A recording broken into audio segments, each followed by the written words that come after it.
All right, everybody. It's another week, which means the Brady Bunch is back. The Brady Bunch of Money Mentors here to answer your questions for what we like to call the Ask Me Anything Happy Hour. Unfortunately, Happy Hour has now turned into Crush Orange Hour, and whatever everybody else is drinking, we'll find out. But get your questions ready. We're going to go around and introduce the team, and then we're going to dive into your questions. So stay with us for just a sec. We'll be right back after this.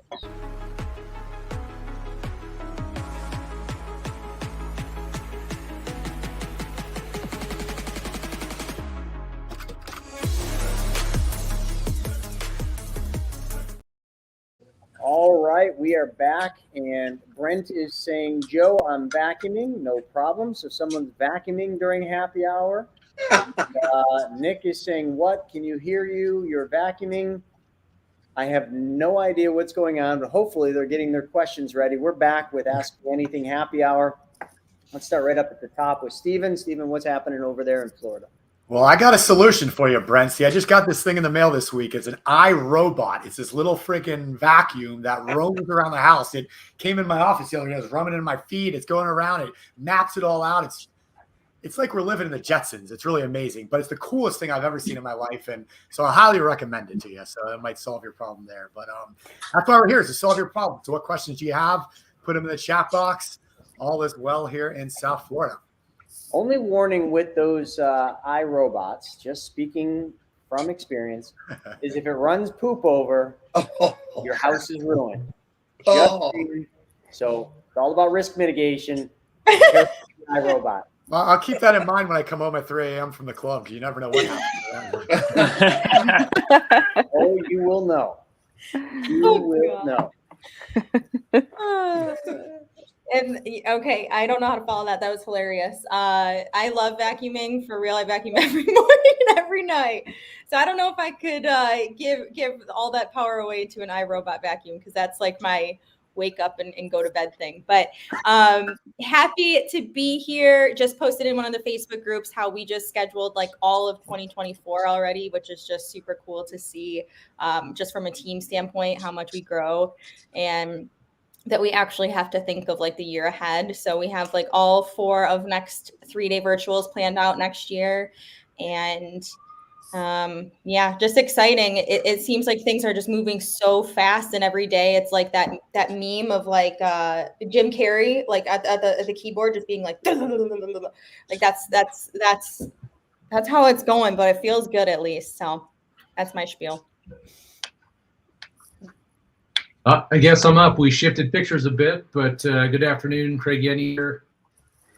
Sitting here in our second snowstorm of the year. I just love this time of year. I just love it. But going back to the vacuuming, I don't know about everybody else, but maybe I'm too anal with this, but I like the carpet lines. And then sometimes I make little cross hatches. But anyway, probably more information than you need. I just staying busy. You know, we wrapped up the 3-day presentation, and for those of you that were on it, you know, it was always a good time. We had a plethora of educators on there, but just been staying busy with people that have taken action and want to do more with their financial health. So, what were the themes of the 3-day? Risk mitigation, wealth building, and taking back control. That's what we're here to do, to help you do it. So now that we shifted again, I think we're on to Gabby. Okay, I'll take the torch. I got nothing to say about vacuums. I don't like. Finally. Sorry to put the kibosh on that one, but yeah, no, we're just surviving here at my household today. I feel like it's like I love this time of year also, like Craig said, but at the same token, it's like the time when everybody's sick in the house, and then we have 4 kids, so it just kind of perpetually just never ends. And now it's my turn, so I got a head cold now. So if I sound funky, that's why. But happy to be here anyway. It's kind of cool because we can be here on virtual and be really sick and contagious, and nobody cares. So yeah, so happy to be here still. All right, Carson. What's up, guys? Carson, Herline, you guys see me here every week with these guys. I am the host of Generational Gains. As it says down here, we do a podcast, my dad and I, about real estate and business and all things IBC. I'm also in real estate. I'm flipping homes right now. Chris, when we were in Vegas, you were talking about how I'm up to 25. And we're up now to like 28 since last we saw you. So a lot of stuff's going on. Run out of hair really quick. Yeah, I know. But it's been good. It's been fun to learn something new. And my new thing lately is taxes. I sat down with Jimmy Davidson at the event in Vegas, and we talked about taxes for like 2.5 hours. And now I'm like obsessed with learning different tax strategies, different things you can write off, different entities and how they should be set up. And so I've been focusing and learning a lot about that lately. But yeah, nothing else. Things are going good. Jimmy's the guy. All right, Joe. I hate taxes. I don't like carpet. I like Swiffers and real estate and flipping. I'm done with that crap too. So other than that, I'm here to answer your questions and have fun. We get to hang out with Joe on Monday. I get to hang out with him on the weekend. Yes, you do. All right, Gabby, what do we got for questions? I see we got someone from Africa in here. Yeah, I thought that was cool. Hello, Prince. Actually, Julie had one more comment on the vacuum. I think this is important for everybody to know. Oh, Thank you, Julie. Thanks, Julie. I have the old. So clearly, the sensors do not exist on the old iRobot. They now have poop sensors. Poop sensors. Julie's awesome. Nice. Oh, Okay, Gavin says, how much juggling is too much juggling with policy loans? I'd like to use my entire paycheck to buy more PUA up to the Mech before sending it out to pay bills and the minimum debt payments. Is this possible? It is possible. I wouldn't do it though.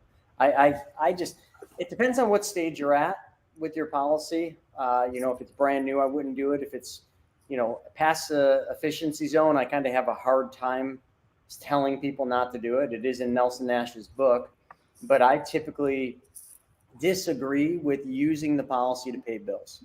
I just think it's a pointless waste of time because there's really not an economic benefit for it. I mean, the bills that you're paying with it aren't returning any money to you. It's not like I'm taking a loan from my policy, I'm buying groceries, and then the groceries are paying me an interest rate on my money. So there's just no equitable benefit from paying bills with the policy. But I'm open to hearing somebody else prove me wrong on that one. Well, even like no matter what you do with it, would using your entire paycheck to buy more PUA be a good idea at all? No, he's from what I'm sensing, using the whole paycheck to buy more PUAs. It's kind of like what Joe does with his HELOC. Like he takes his entire paycheck, puts it through his HELOC, and then moves the money out to do everything else. Like, so it's kind of using velocity banking, mirroring it and marrying it with IBC. It's first off, I mean, the insurance companies won't allow you to do 100% of your paycheck. If they found out, they wouldn't like that much and wouldn't allow it. If you can manage to get it all into the PUAs, I guess there's nothing wrong with that. But if you put your entire paycheck in the PUA, you got to pay bills from somewhere, like rent and mortgage and groceries and diapers and all that good stuff. And I just don't think using the policy for those basic expenses is an efficient way to use IBC. How about a curveball and add-on? How about we take all of our money, just like he's saying, put it into PUA, then take it out, put it into investment, have the interest come back in, and that's what we can pay our bills with our interest that we make off of that. A little bit better with that idea if it pencils. I like that way better. I was also going to say a little devil's advocate though, that if you can, we love like creativity. So if you can prove something to us and come back and say how well it worked for you, like we are open to that too. So I don't know that we have like a specific method for this, but if you find one that works, let us know. Don't give it to Craig because we're just going to run the math on it and tell you it doesn't work or it does. Nick had a good point. You can always try to prove it. Yeah, I put Nick's comment up on the screen because some people do this. Some people on our team do this. So yep, I do. So that's one way to look at it. Yeah, Brent does that a lot. That's another way. You could put it all on a credit card, then every month take a policy loan, pay the credit card off, pay yourself back what you would have paid the credit card and a minimum payment. I know a bunch of people that do that. I like that a little bit better. Still not my flavor. Yeah, that's the exact same thing as cash. You're just getting some credit card points. Yeah, I know, but it just gives you a method to recapture money, because if you did that on the credit card and then you calculated what the minimum payment would be, if your expenses were relatively the same every month, you could calculate what the minimum payment would be to the credit cards, but every month you pay the credit card off with the policy loan, and then you recapture just the minimum payment. And then at least there's an equitable benefit going back to the policy to pay the loan interest rate, and then the policy can do what it does with compounding.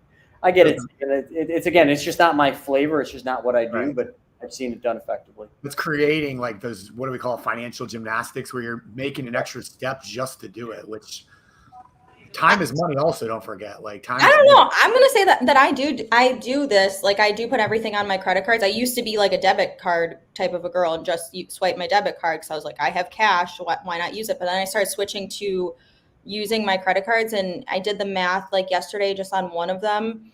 I've made like almost like $900 cash back in the year, and it ended up being like $84 a month that I ended up making just by using the credit card. I've paid zero in interest because I always pay it off. So like I'm making $84 a year by using a credit card, or sorry, $84 a month by using credit cards, but then taking a loan from a policy. Well, no, I mean I'm just using that with like just in my life cash, like not really using the policy. I think the argument is you're doing that. I do that too, Sean. You know that. I pay my credit cards off every month. Never. Right. I try to never pay interest, but I just do that out of normal, ordinary income. I don't take that from the policy. The money that goes into my policy, I'm always finding somewhere for that money to go to work for me. And that's just how I'm doing things. Actually, when paying a credit card, if you pay it 2 days before the end of the cycle, then when it goes to the big 3, it shows that there's a little payment if you, instead of waiting till the 30th day. And then 15 days later, if you pay it again, just to make sure that your usury rate is underneath 30%, so as not to make your credit score go up and down. So if you pay it twice a month, that even gives you even a better credit score, and it just goes up. I pay mine all the time. I had another question this week about PUAs. Not too similar of a question, but they were asking me, well, on this policy and on most of the policies you guys show in the videos, the premium drops after 10 years, right? Maybe 7 years. And so they're like, well, what if I want to add more PUAs after that? Is that even possible? And I don't know if I actually knew that answer. You can. If it's built that way, you can put PUA on for 20 What does that years. mean? You have to pay the fee every month then? Every year? You would Yeah, want you to definitely want to keep PUA. Yeah. You definitely want to pay that PU fee no matter what. Keep that door open. So then after 10 years, why do we tend to stop, or the premiums look smaller on the illustrations? Why would we not continue funding all the way? So it's hard to calculate out the Mech limit that far out. So it's hard to know because it's probably gonna have to be adjusted somehow. So we kind of just show that. And then also the policy is so efficient at that point because of the compounding the growth first 10 years that putting the extra PUAs in there does not give you as much benefit as just putting a base in there and then starting additional policies where you can start fresh with the PUAs and get those things up and going. Absolutely. And so after that 10th year, usually that's like the perfect spot to just drop those and have new policies come in to replace that amount that you're putting into policies. Great idea. Remember the rocket ship with the boosters. Don't forget, Carson, sometimes there's term added, right? If there's a big dump. So that puts it up to like what, maybe 1 million or 2 million. What happens in year 11? It drops back down to the base. So that person could drop back down to 400,000, enabling them to get another policy instead of putting in the PUA. Now they have 2 policies going and their death benefit just dropped. Now they can bring it back up again. It's just going to be all leveraged up. Yeah, just a bit of a spoiler alert. Make sure you keep the iRobots away from the big dumps. The but old there's a ones. sensor. The new ones are okay. I do like that rocket example. I mean, the people have called me the Elon Musk of infinite banking. So I don't know. It's what people have called me. So who called you that? people got me. I want it in writing. I want proof. people. I want to Gabby. see this. Okay, we'll move on to Bill. Bill says, how long does it usually take to build a trust and fund it with your assets? I don't know, but I can tell you how quickly the Bills are going to lose. Oh, wait. Yeah. I thought it was on silent. I became aware. Now he's sour when he brings up football. Go ahead, Chris. I mean, it doesn't take long to set up a trust. There's lots of different kinds of trust, though. A trust can be set up just like an entity, because I mean, essentially, irrevocable trust, you're going to get an EIN number, so you're essentially just waiting for the EIN number. I mean, some might say that could be done overnight or in a day. I think it's all online. I don't know that to be true, but a couple days to set the trust up. Then you got to go to the bank and get the bank account set up. And then you got to transfer assets in. Gosh, I don't know. It depends on what kind of assets you're going to move into it. I mean, a few days to a couple weeks, depending on what you're doing. I mean, if you're moving your house in, I would keep the cars out, because then you're going to have, it's tough to insure a car inside of a trust. For some reason, insurance companies just suck it right now. But yeah, nothing about it is hard, Bill. Just make sure you're doing it for the right reason, in asset protection or estate planning or whatever it is. Consult with a good tax attorney to make sure that what you're doing with the trust is being done for the right purposes. That's all.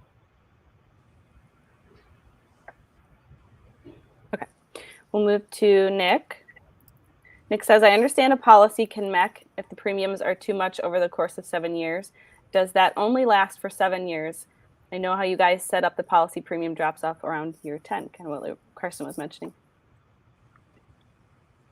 Yeah, the Mech line can calculate it every month for a monthly payment and every year for annual payments. So that's just kind of a rolling, that Mech line just keeps rolling along. So every year, if you're trying to max fund an annual payment, we just need to find out how much more room is there. And that's, call the policy services, or we can run an in-force illustration.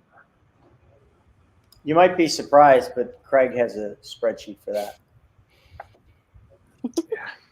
I think Nick said he was rereading Nelson Nash's book this weekend too, so that's why he's got a lot of these questions as well. What book is that? being whatever, I forget. Becoming your own banker? Oh, that's that one that Nagy has got on his reading list. Yeah, I grabbed his reading list. I saw that. Dude, I can quote any page on that thing. Just test me. What's on page 32? Call me the Brent Kessler of BYOB, baby. All right, tell me what's on page 93. All about recapturing your money and controlling your wealth. It's next. It's a blank page. It's the last page of the page. Exactly. It's all about recapturing your money that you haven't recaptured yet. So of course it's blank. You haven't started. I have notes on that page, Craig. So I see. Your binding isn't even broken. Where's Courtney? Courtney, come here. He's busy hanging out with the vacuum right now. So. Stephen, if you only had cats, you'd learn that cats ride Roombas. Okay, Peter. Peter says, unfortunately, I'm going through a divorce right now. I'm keeping the house. The current interest rate on the mortgage is very close to 4%. Is there any real estate wizardry to remove my wife from the deed besides refinancing and then getting into an 8% interest rate mortgage? Quit claim deed. I think this is more of like a insert disclaimer about your, attorney. Yeah, I mean, you can just do a quit claim deed, right? And change who's on the if the deed. bank finds out, they could call it, but as long as you make your monthly payments, very unlikely that the bank's going to find out or care. She could blow you in though, so stay on her good side. Yeah, my 2 cents was just going to say do nothing and just be nice as long as you can. But why are we closing down 4%? Why are we closing down a 4% mortgage and going to an 8% mortgage instead of a HELOC? Well, actually, that brings up another topic. You might want to refinance to an 8% simple interest all-in-one HELOC, because I think you'd end up spending a lot less in interest over time if you paid it down. Correct. So It actually might make a lot of sense. A lot of people get so wrapped up in the rate. It's not about the rate. It's about the velocity of interest that you're paying. So your 4% mortgage is costing you more than an 8% simple interest all-in-one mortgage. That is correct. 4% is approximately 13-ish simple interest.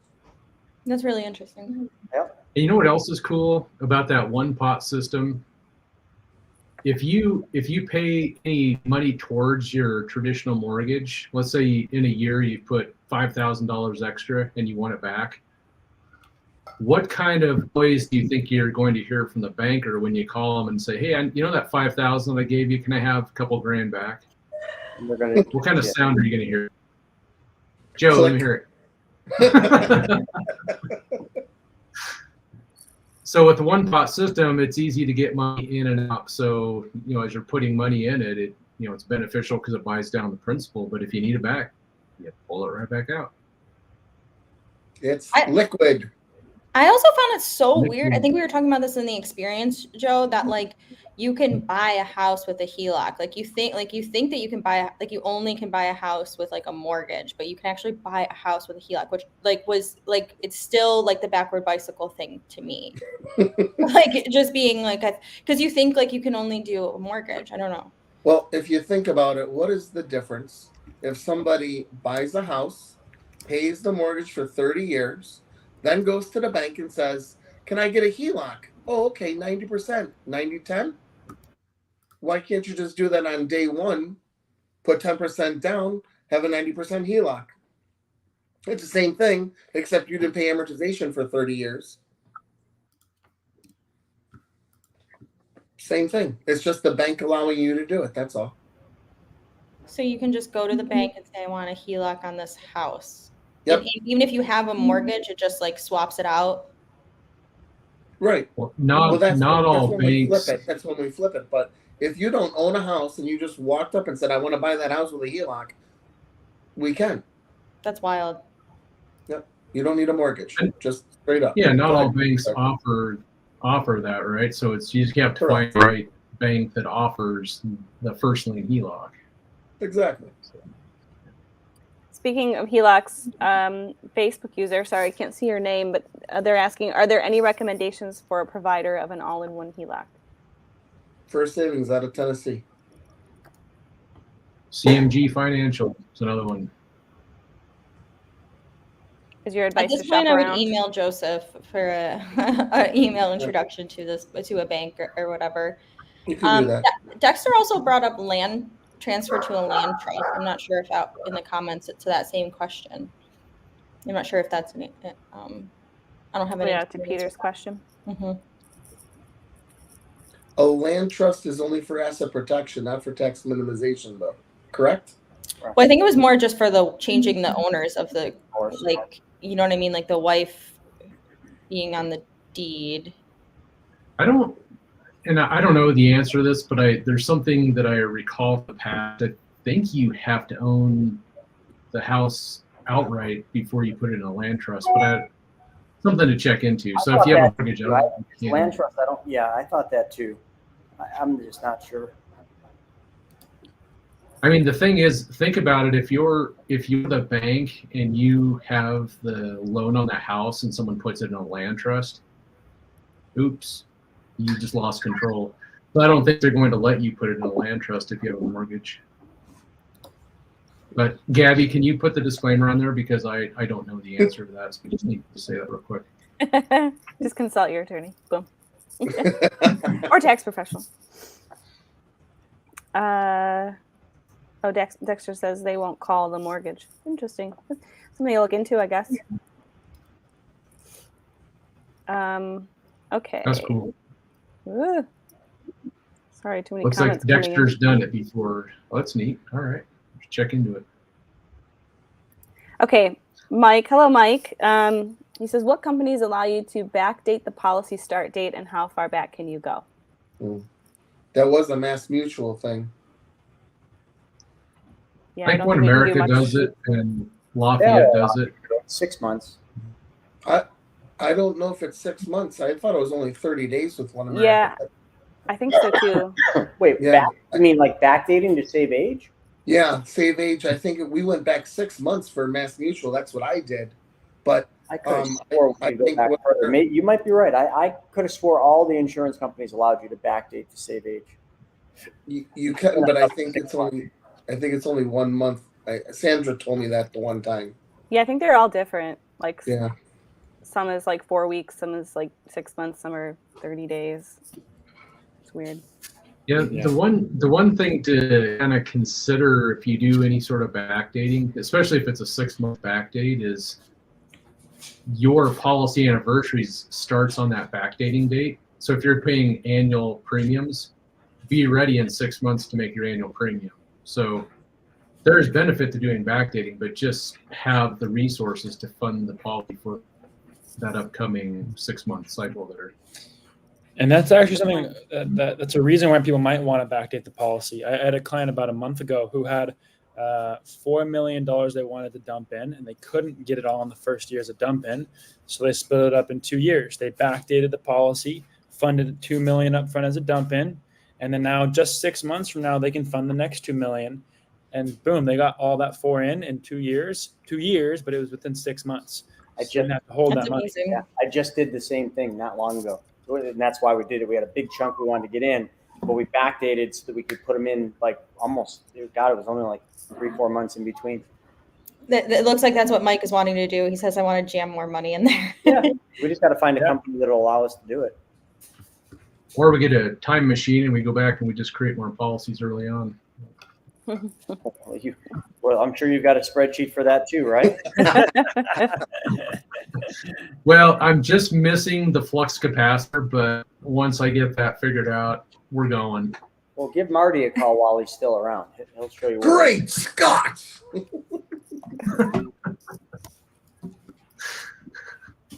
Okay. Oh, I think Steven has to hop, right? Steven, you gotta go. Yes. Thanks, guys. We have the baseball game's canceled on Saturday for other stuff, so we rescheduled the game for tonight. So get to go coach our little league team to win for the night. So wish us luck. Good luck.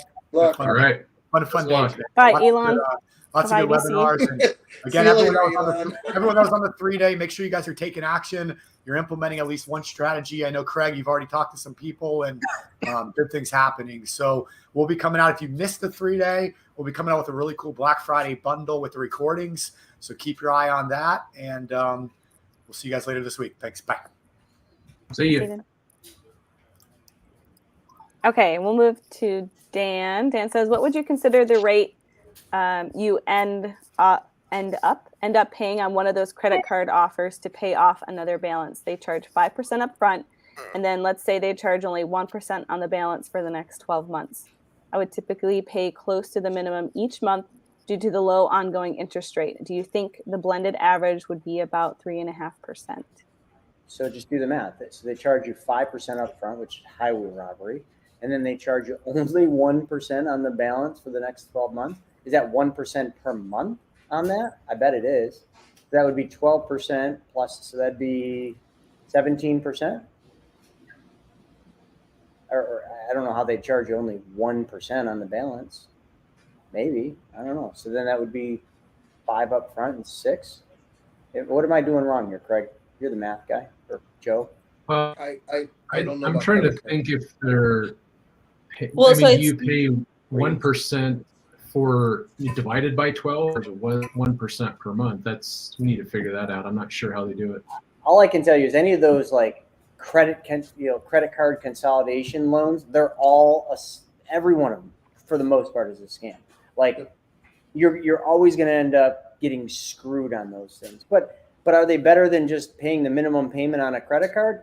Yes, but it's still terrible. Terrible. So I have a saying. Ramsey's baby steps would be a better way. So I I have never a saying said for that that. before in history. What is the difference between a want and a need? If you don't have the money, you don't need it. So don't put it on your credit card. Well, he's already got it there, though, so we do have to solve this Joe, it's problem. already there, buddy. So we definitely won't be adding any more. Like But I don't know the answer to those, but I don't know about the blended average being 3.5%. It's definitely going to be more than that. There's no way they can do 3.5%.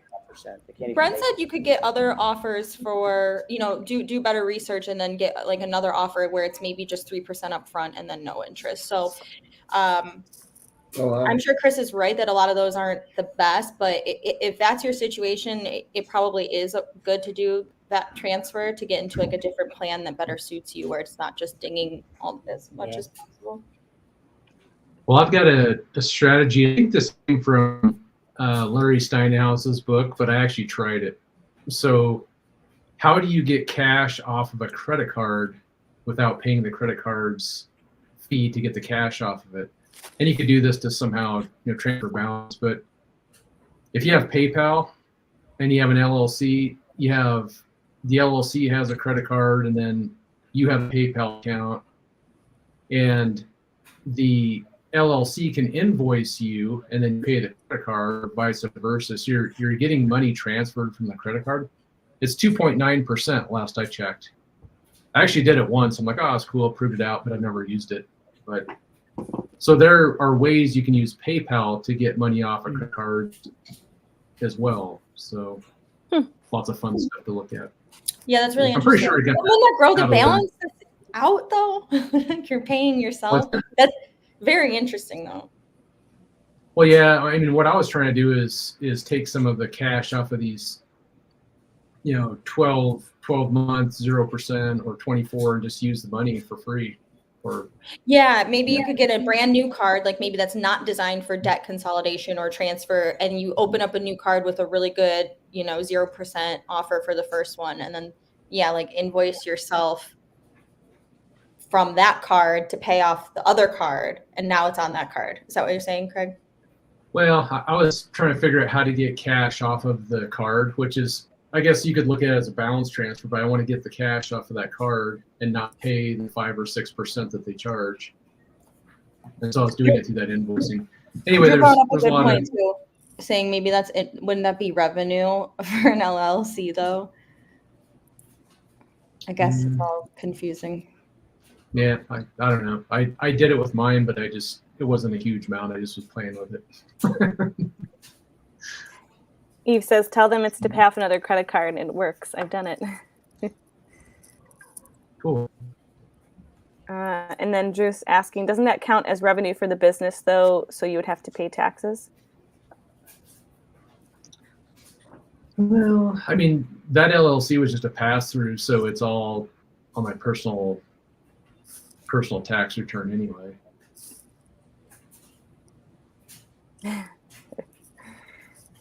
Here you go, Craig.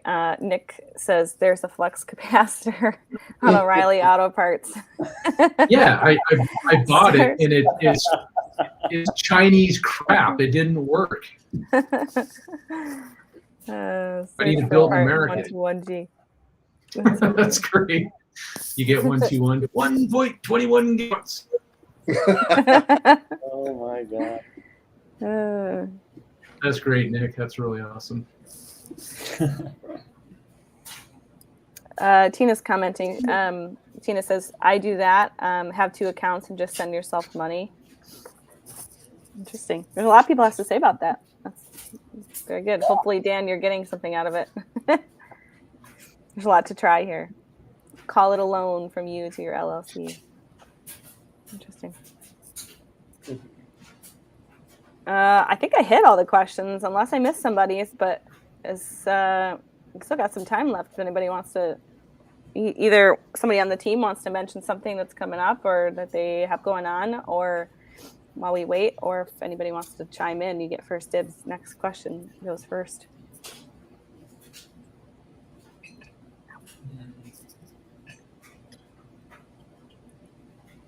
So quiet. Is somebody doing laundry? I feel like I hear a dryer. No, my cats keep fighting, so I keep just muting myself. Oh. They're just That's usually mine. They're sleeping now, though. Well, Derek says, let's talk about Orlando. Oh, yes, the next experience is coming up in April. think it's 10th through the 13th. You can email me if you want to know more information. We've already got Mike and Lori signed up, Tess and Sharon, and I think maybe her dad again, who they were in Mexico with us. So we're filling So up. who said no on Hawaii? I don't know. Everyone just switched to Florida. Maybe we'll go to Hawaii in the fall. Yeah, it's gonna be fun. I feel like they keep getting better each time we do one. Yeah, So. and I think Noah and Christy will be there at this next one. You know, Steven, it's close to a lot of people to get there. It's close to Mike. Yep, he said he could drive up, 2-hour drive. Yeah, Orlando's a great destination. I mean, we were excited about going out to some island that we were going to rent the whole island, but it was like so many plane rides and boat rides, and by the time everybody gets there, everybody would have just been like, "I'm exhausted. I just want to sleep." But going to Orlando, no matter where you're coming from in the country, I mean, West Coast is a bit of a drag, but I've done it enough times. Like you're on par. You're ready to rock. Tess, this is the things we notice about people. It's how close we get. Sharon's dad has the most amazing eye color. That's something Tess would say. This is interesting. Paul said back to the PayPal thing. Paul's done that with PayPal, but PayPal did not release the money until 30 days later. I've been hearing horror stories about PayPal lately. Like literally. Yeah, I do remember that being issue. Just kind of tying up the money. What's going on with PayPal, Chris? I don't know. I was talking to somebody that like used to get a lot of their payments on PayPal, and PayPal literally stole $23,000, admitted it, and won't give their money back. Bad. That's all the details I know, but that's like the second person I've heard of that. Like people run money through PayPal, and then PayPal just freezes it, kind of almost like a merchant service would freeze your account and steal your money. PayPal's doing like the same thing on certain occasions. I know that Raj and Xander, like, you know, we pay some of like our contractors through PayPal, and they do have similar quarrels where money is just kind of gone. Yeah, it's weird. Yeah. I'm sure there'll be a class action suit for that someday. DM says, I'm in underwriting. I was going to do a dump in, but now the dump isn't possible. How easy is it to change the numbers on the policy moving forward?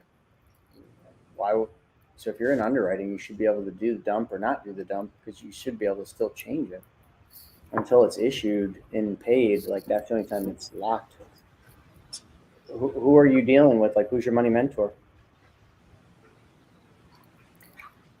Yeah, that happens all the time. People's numbers change all the time in underwriting and you know, right up until they sign the contract. So just let your agent know, and they'll be able to change it pretty easy. Okay. Yeah, I don't know. I guess everybody's pretty quiet today. Maybe we'll end a little early. Sandra. Okay, so yeah, just reach out to Sandra. I don't know why you wouldn't be able to do a dumping. Unless it's on a child or something, and I guess there's probably a reason, but yeah, I would just get a hold of Sandra and ask her what the reason is. Is there a maximum to dump? Yeah, I mean, it's based on your income and assets and a couple other factors. I mean, a lot of times when we hear things like that, you know, it's like on a child, a policy on a child or something, that's when it gets really difficult to get any kind of a dump in. If it's not on a child, it shouldn't be that big of a deal. It shouldn't be anyway. I should say that. Let's see. I'm just trying to see more along the lines of it being completely different. Huh. Yeah, that's a Sandra question. I don't want to meddle in something that she could easily probably answer far better than me trying to reverse engineer something. Oh, she doesn't have the money. Well, depending on the company, you might not. I mean, if you plan on having it. Oh, yeah. I mean, yeah, you can easily change it. Sorry, Yeah. I was thinking the other way. I thought you were saying it is impossible. Like the insurance company's not letting you. I'm like, since when? So you're saying? I thought you're just saying. So you just don't have the money do the dumping. Yeah, that's an easy fix. Just have Sandra just take it off, run the illustration. Bada bing, bada boom, as Joe would say. Or I mean, some companies, I don't know which one you're working with. You can talk to Sandra about this, but if you know you'll have it within the next, 9 or months or so, then you can continue moving forward with it. And depending on the company, like I said, you can dump it in at a later date within that first year's time. Yep. Oh my God! Go back up to Paul's question. Is Doug Andrews' system the same as our? Oh man! Just like a Tesla and a Ford Shelby truck. Exact same thing. No, Paul, they're not even close. I find Doug Andrew taking, stuff that I do and just ripping it off left, right, and center. I literally think he stole our bank wheel, and then he took a bunch of our lines about how banks. He's crafty. A lot of people like Doug Andrews. He's a crafty guy. He sits there and talks about how much banks own of BOLI, of life insurance. But he never seems to tell them what kind of life insurance banks buy, because banks ain't buying index universal life, ain't never done it, ain't never going to do it, never, ever, ever will banks buy index universal life. I just did a video, long-awaited YouTube video that'll be hitting soon on index universal life and whole life. Again, it's like my 8th video I've done on this topic, but it's kind of cool because I had a friend of mine who does IULs, and I had him design the best high early cash value IUL policy. He said, this is the best that you can do with them. I stripped my commission down to nothing. I reduced the death benefit. This thing screams, check it out. So he sends it to me.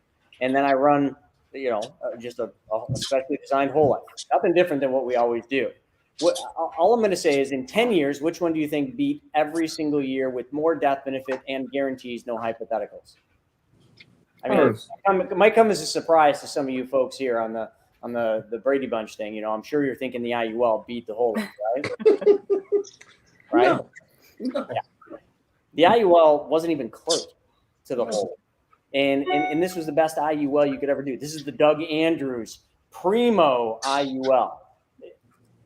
I'm not beating up on you, Paul, at all, but Doug Andrews masks everything he does like it's Nelson Nash's whole life designs in IBC, but then he throws in the high commission IULs. I don't know, to each their own. He's doing quite well. I mean, he's doing well. He's doing real well with the lawsuits too. You should look and do some searches on Doug Andrews and some of the arbitration cases that I believe are pending or happening right now. That'll tell you who's doing what. But anyway, all the more power to Doug Andrews and he's got a loyal following, but what he does and what we do are two totally different things, even though he tries to make it seem like he does what we do. IULs do not work for infinite banking concepts. As per Nelson Nash's book, the founder, the trademark holder of Infinite Banking Concept, ain't no IULs in there. So sounds like someone's washing dishes. I think I that's thought Carson. Is it me? Do I have background noise? Laundry. Yeah. It's not bad. I don't know. It's just funny. Drew's asking who we are doing child policies with. Oh, the magic child. It depends. It depends. We run them through all carriers to see which one will come back. One America has definitely not been the winner with child policies. Every once in a while, we can get like Guardian to work pretty well for child policies. I've even had to do what I said I'd never do before and go back to Mass Mutual and write mass through somebody else just to solve the client's problem. But I mean, hey, listen, I guess that's kind of a cool story. I've literally, on 3 occasions now, to the tune of about $200,000, sent clients of mine to another agent at Mass Mutual to write the business because it was the right thing for the client, not the right thing for me. So, I hate to say it that way, that I don't have a good child policy solution for bigger policies for children, but, I'm always going to do what's right for the client. And if that means sending the business to somebody that I know and trust in the business and letting them get paid on it, so my client's problems get solved, then I'm more than willing to do that.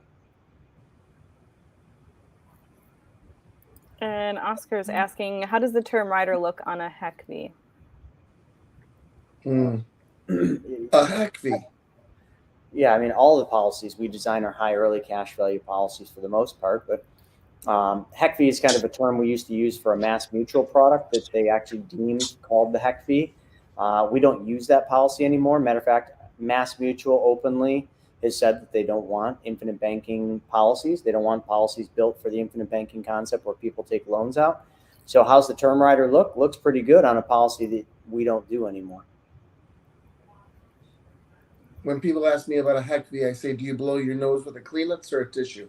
All of our policies are highly cash value. Exactly. That's my fault though, Joe. Like, I got to own that. That is 100% my fault that Oscar is referring to a HEC fee, because how many videos did I do calling that Mass Mutual HEC fee policy the HEC fee?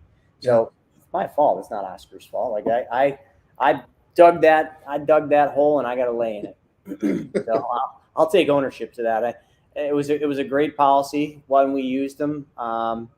They still perform quite well. The term riders were only used on the HEC fees when we had dump-ins. I don't really understand the question about how's the term rider look on a HEC fee. I mean, term rider's a term rider's a term rider. It's kind of like, hey, it's a rabbit. No, it's not. It's a raccoon. No, it's a rabbit. It's a raccoon. No, it's actually a rabbit. That's a rabbit. So that's how it looks. Looks like a rabbit. The way that we build them with the term rider is you probably won't even need a term rider if you don't do a dump.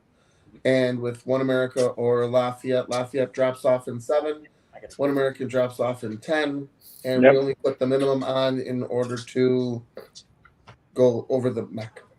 Yep. All right, well, we'll end with this last comment. I think it's funny. Nick says I got one of the tellers at the bank reading Nelson Nash's book. Awesome. And you're welcome, Paul. Yeah, no, I respect Doug Andrews. I think he does a good job of teaching some things. I just wish he would just come clean and just tell people that he's talking about IULs and not put them in the box of whole life and say some of the things he does. But whatever, it is what it is. Pretty soon the market will put him in his place. With that being said, I got to jump on another call. Thanks, everybody. And thanks we can end early anyway, because I think everybody's kind of questioned out. Now there's great questions coming in. So thanks, everybody, for your questions. They were great. We had some fun today with that. And it's time to go crush it out there and make some money and take back control. So we'll see you next time.